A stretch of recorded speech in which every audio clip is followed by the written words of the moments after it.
안녕하세요. 이 선생님의 비즈니스 한국어 수업 시간입니다.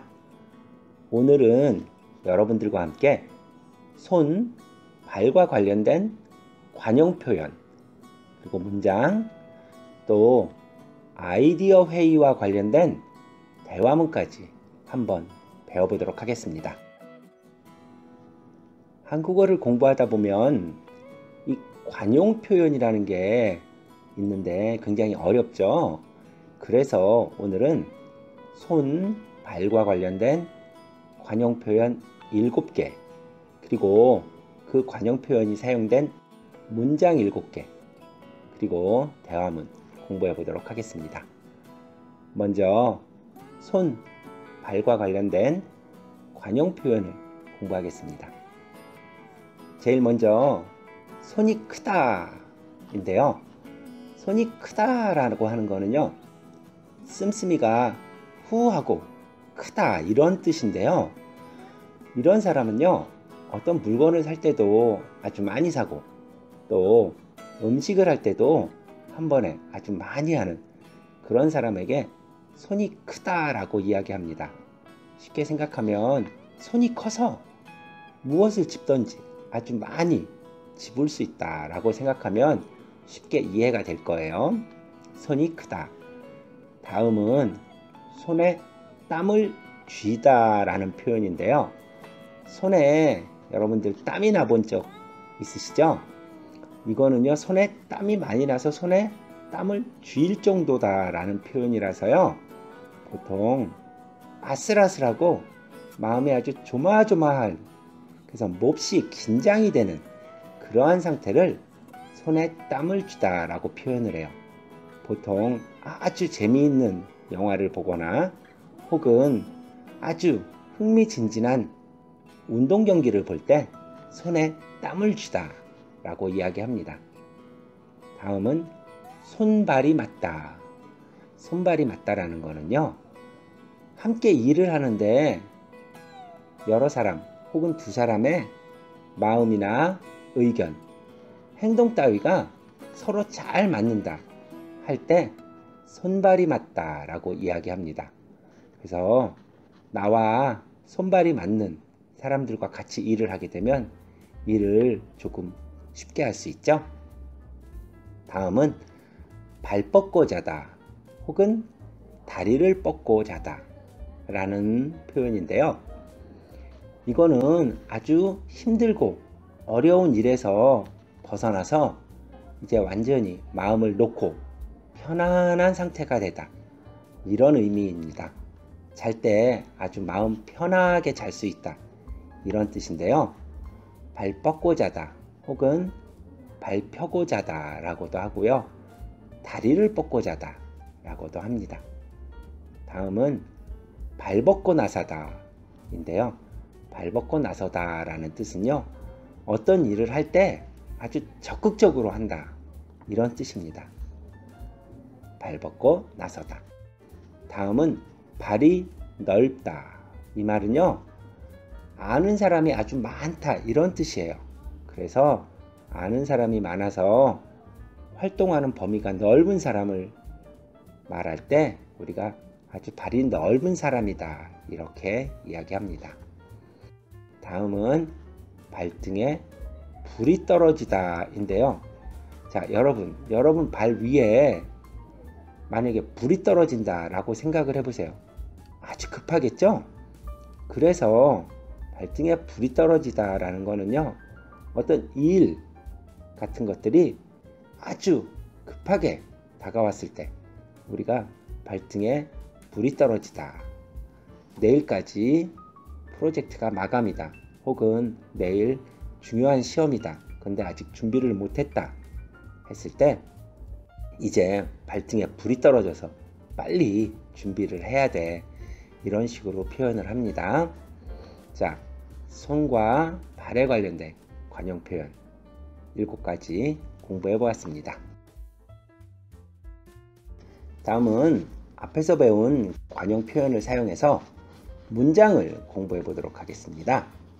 제일 먼저, 마이씨는 손이 커서 손님을 초대하면 항상 푸짐하게 음식을 준비한다. 자, 음식을 항상 많이 만드는 사람들, 혹은 물건을 살 때마다 아주 많이 사는 사람들, 돈을 쓸 때 많이 쓰는 사람들, 이런 사람들을 손이 크다라고 한다고 했죠. 마이 씨는 손이 커서 손님을 초대하면 항상 푸짐하게 음식을 준비한다. 다음은 오늘 축구 경기는 손에 땀을 쥘 정도로 긴장감이 넘쳤다. 아주 앞서거니 뒤서거니 하면서 경기가 흥미진진할 때, 이럴 때 우리가 손에 땀을 쥐다 라고 이야기하죠. 오늘 축구 경기는 손에 땀을 쥘 정도로 긴장감이 넘쳤다. 다음은 이번 프로젝트는 힘들었지만 팀원들의 손발이 잘 맞아서 즐거운 작업이었다. 손발이 잘 맞다. 함께 일을 하는데 마음이나 의견 이런 것들이 잘 맞을 때 쓰는 말이죠. 그러니까 이런 사람들과 같이 일을 하면 일하는 게 훨씬 쉽고 또 즐겁겠죠. 이번 프로젝트는 힘들었지만 팀원들의 손발이 잘 맞아서 즐거운 작업이었다. 다음은 이제 모든 일이 잘 마무리되었으니 발 뻗고 잘 수 있겠다. 자, 힘든 일이 다 끝나서 이제 마음 편하게 쉴 수 있다. 오늘 밤은 아주 쉽게 잘 잘 수 있을 것 같다. 고민하지 않고. 이럴 때 발 뻗고 잔다 라고 할 수 있죠. 이제 모든 일이 잘 마무리되었으니 발 뻗고 잘 수 있겠다. 김 과장님은 우리 팀 일이라면 무엇이든지 발 뻗고 나서는 사람이다. 김 과장님은 우리 팀과 관련된 일에 항상 앞장서서 적극적으로 나서는 사람이다. 그런 뜻이죠. 김 과장님은 우리 팀 일이라면 무엇이든지 발 뻗고 나서는 사람이다. 다음은 후안 대리님은 발이 넓어서 어디에 가든지 아는 사람을 만나요. 회사 생활을 하다 보면 아는 사람이 많을 경우 어디를 가도 늘 인사를 하게 되죠. 발이 넓다 라고 표현을 하는 겁니다. 후안 대리님은 발이 넓어서 어디에 가든지 아는 사람을 만나요. 저는 항상 발등에 불이 떨어져야 일을 시작해요. 자, 이런 사람들 있죠? 미리미리 준비하지 않고 항상 마감이 다가와야 그때서야 일을 시작하는 사람들. 시험 공부를 미리미리 하지 않고 꼭 하루 전날 시험 공부를 하는 그런 사람들이 있죠? 좋은 습관은 아니죠? 바로 이런 경우에 쓸 수 있는 말이죠. 저는 항상 발등에 불이 떨어져야 일을 시작해요. 아주 급하게 돼서야 일을 시작한다. 그런 말이네요. 자, 오늘 한국어의 관용 표현 중에 손과 발과 관련된 그런 관용 표현을 공부했고요. 이 관용 표현이 어떻게 문장에서 사용되는지 문장까지 정확하게 이해해 보도록 하세요. 열심히 공부하세요. 다음으로 아이디어 회의와 관련된 대화문을 공부해 보도록 하겠습니다. 회사에서는 회의를 자주 하죠. 특히 아이디어 회의 같은 경우는 자신의 아이디어를 내놔야 돼서 어려운 경우가 많습니다. 오늘 아이디어 회의와 관련된 대화문 한번 공부해 볼까요? 하민규 씨가 말을 하네요. 지금까지 여러분이 발로 뛰면서 조사한 덕분에 우리 회사 노트북에 대한 장단점이 잘 분석된 것 같습니다. 오늘은 소비자 요구 분석 결과를 볼 차례지요. 두 조사 결과를 함께 보고 나서 신제품 개발 방향을 잡도록 하죠. 자, 팀원 여러분들이 직접 시장에 나가서 열심히 조사해서 우리 회사 노트북에 대한, 우리 회사 제품에 대한 장점, 단점은 잘 파악을 했어요. 그러면은 이제 소비자들이 어떤 걸 원하는지에 대해서 한번 알아봅시다. 이런 말이죠.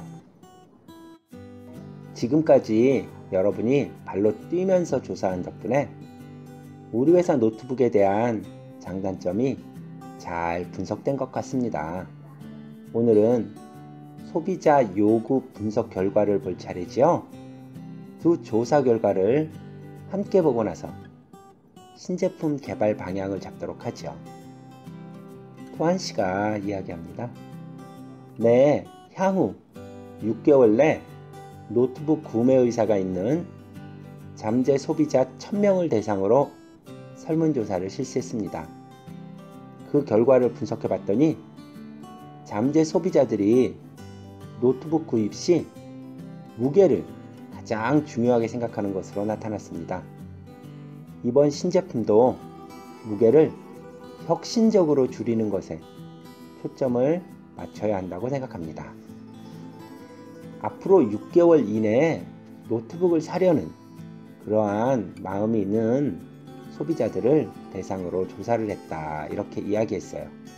그랬더니 그 사람들이 노트북을 살 때 무게가 가장 중요하다. 즉 가벼운 노트북을 원한다. 이렇게 이야기했기 때문에 우리 회사의 신제품도 무게를 아주 많이 줄여야 되겠다. 이런 말이죠. 네, 향후 6개월 내에 노트북 구매 의사가 있는 잠재 소비자 1000명을 대상으로 설문조사를 실시했습니다. 그 결과를 분석해 봤더니 잠재 소비자들이 노트북 구입 시 무게를 가장 중요하게 생각하는 것으로 나타났습니다. 이번 신제품도 무게를 혁신적으로 줄이는 것에 초점을 맞춰야 한다고 생각합니다. 포옹씨도 이야기를 하네요. 일리 있는 말씀입니다. 그러나 요즘 경쟁사들도 무게에 초점을 둔 제품들을 잇따라 출시하고 있습니다. 무게에 초점을 두면 트렌드를 따라갈 수 있는 반면에 우리 제품의 특별한 장점이 잘 드러나지 않을 것 같습니다. 자, 이해가 가는 그러한 말이다. 그렇지만 요즘 다른 경쟁사들도 무게를 초점을 둔, 즉 아주 가벼운 제품을 잇따라 계속해서 만들어내고 있다. 이런 말이죠.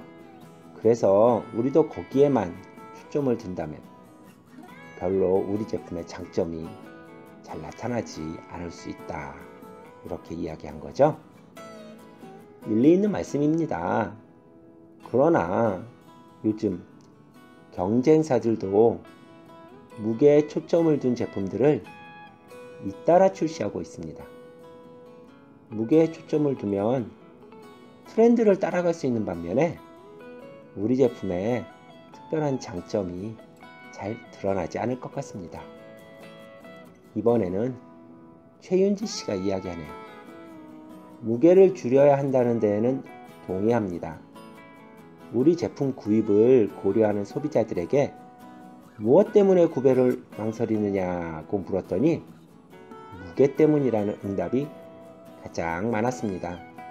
반면에 우리 제품 구입 의사가 없는 소비자들은 차별화된 기능이 없기 때문이라고 응답했습니다. 즉, 무게를 줄이는 것은 기본이고 다른 제품과 차별화될 수 있는 다른 기능 개발이 더 중요하다고 생각합니다. 자, 앞에서 무게를 줄여야 된다라고 이야기했죠. 그래서 무게를 줄여야 하는데 나도 의견이 같다. 그렇지만 무게를 줄이는 것 이상으로 우리 제품은 다른 회사와는 다른 차별화된 기능이 없어서 사지 않는다. 그러니까 무게도 줄이고 다른 제품에는 없는 우리만의 특별한 기능이 있는 컴퓨터를 개발해야 한다 라는 말이죠. 무게를 줄여야 한다는 데에는 동의합니다. 우리 제품 구입을 고려하는 소비자들에게 무엇 때문에 구매를 망설이냐고 물었더니 무게 때문이라는 응답이 가장 많았습니다. 반면에 우리 제품 구입 의사가 없는 소비자들은 차별화된 기능이 없기 때문이라고 응답했습니다. 즉, 무게를 줄이는 것은 기본이고 다른 제품과 차별화될 수 있는 다른 기능 개발이 더 중요하다고 생각합니다. 자, 여기까지 우리 아이디어 회의와 관련된 대화문을 공부해 봤는데요. 회사마다 회의를 많이 하죠. 그럴 때 쓸 수 있는 표현들, 예를 들어 일리 있는 말씀입니다. 또 차별화된 기능, 그리고 앞으로의 소비자들, 잠재 소비자, 이러한 표현들 알아두시면 여러분들도 회사에서 회의할 때 유용하게 쓸 수 있을 거예요. 지금까지 이 선생님의 비즈니스 한국어 수업 시간이었습니다. 여러분, 오늘도 행복한 하루 되시고 다음 강의 때 만나요.